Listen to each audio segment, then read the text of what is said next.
हर हर महादेव। श्री शिवाय नमस्तुभ्यम। ओम नमः शिवाय। कैसे हैं आप सब? अगर लाइफ में कुछ ऊपर नीचे चल भी रहा है तो अब सब कुछ अच्छा होने ही वाला है, क्योंकि सारी समस्या का हल है एक लोटा जल। और हम सब भोले बाबा की शरण में तो आ ही गए हैं। तो चलिए आज का उपाय जान लेते हैं, जो कि धनतेरस का महा उपाय है।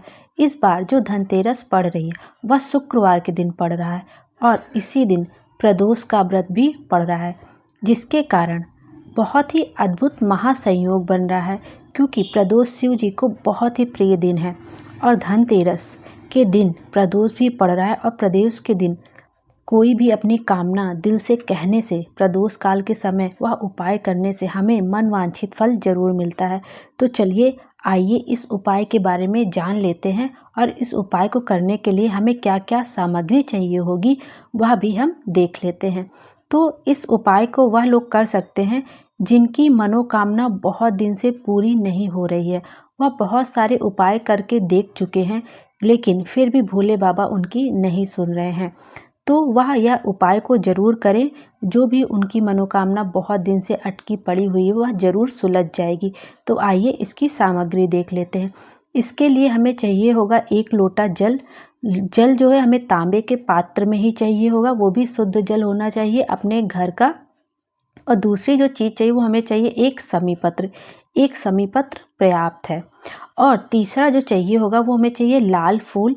लाल फूल आप कोई सा भी ले सकते हैं, गुलाब का, गुड़हल का, जो भी आपको मिल जाए अच्छे से आप लाल फूल ले लीजिएगा। और जो चौथी चीज़ चाहिए होगी वो एक चावल का दाना। चावल का दाना याद रखिएगा आखा ही चाहिए। ऐसा नहीं हो कि चावल इधर से टूटा फूटा हो, आधा चावल हो। आप पूरा एक चावल का दाना लीजिएगा, वो भी आखा चावल का। एक चावल का दाना इनफ है। तो आप यह सब लेके अपनी थाली में सजा लीजिएगा और शिवालय चले जाइएगा। वैसे आप यह उपाय शाम के समय, प्रदोष के समय करेंगे तो अति उत्तम फल देगा। यदि आप नहीं भी कर पा रहे हैं तो भी आप सुबह के समय जाकर यह उपाय आराम से कर सकते हैं। आप मंदिर जाके, शिवालय में जाके आप शिवलिंग के दक्षिण दिशा की तरफ खड़े हो जाइए और आपका मुख उत्तर की तरफ होना चाहिए और आप दक्षिण की दिशा की तरफ खड़े हो जाइए। जहाँ से जलाधारी से पानी बह कर जाता है, जल बह कर जाता है, उसके विपरीत दिशा में आप खड़े हो जाइए और अपने दाहिने हाथ में एक चावल का दाना रखिए, एक लाल फूल रखिए, एक समीपत्र रखिए। इन तीनों को रखकर कलश में जो आप थोड़ा सा जल लेके गए हैं उसमें से थोड़ा सा जल लेकर इन तीनों चीज़ों पर थोड़ा सा डालना है। उसके बाद अपना नाम और गोत्र बोलकर धनतेरस की तिथि, धनतेरस 10 नवंबर को है, तो उस तिथि को बोलकर और समय अगर आपको पता हो तो आप समय बोलकर अपनी मनोकामना कहकर सच्चे दिल से भोले बाबा से प्रार्थना करके यह सारी चीज़ें शिवलिंग पर समर्पित कर दीजिए। और उसके बाद जो आप लोटे में जल लेके गए हैं उस शुद्ध जल को शिवलिंग पर नहीं चढ़ाना है, आपको चढ़ाना है माता पार्वती का जो हस्त कमल होता है, जहाँ पे शिवलिंग रखा रहता है उसके चारों तरफ जो थोड़ा मोटा मोटा रहता है जिसके ऊपर शिवलिंग रखी रहती है वो माता पार्वती का हस्त कमल होता है। और बीच में जो एक लाइन रहती है, एक तरफ गणेश जी का स्थान होता है, एक तरफ कार्तिकेय जी का, जो कहीं कहीं शिवलिंग पे थोड़ा दोनों तरफ हल्का सा मोटा मोटा उठा रहता है। तो आपके हमेशा राइट हैंड पे गणेश जी होते हैं और लेफ्ट हैंड पे कार्तिकेय जी, और बीच में जो सांप के आकार की आकृति कहीं कहीं बनी रहती है और कहीं पे मोटी सी लाइन रहती है, तो माता अशोक सुंदरी का स्थान होता है। तो आप माता अशोक सुंदरी के बीच और माता पार्वती के हस्त कमल के बीच जो थोड़ी सी जगह बचती है वहीं पे आपको जल चढ़ाना है।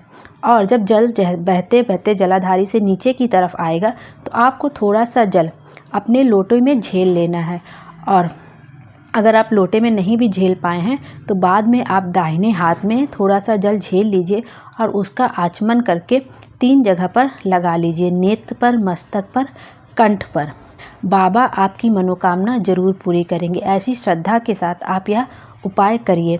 देखिए आपका दीपावली पूरा होते होते ही आपकी मनोकामना जरूर पूरी हो जाएगी। ऐसी सच्ची श्रद्धा के साथ यह उपाय जरूर करके देखिए। हर हर महादेव। श्री शिवाय नमस्तुभ्यम। ओम नमः शिवाय। और मुझसे कोई गलती हो गई है, उस उपाय को बताने में कोई त्रुटि हो गई है तो मुझे क्षमा कर दीजिएगा। हर हर महादेव। भोले बाबा आप सबकी मनोकामना पूरी करें।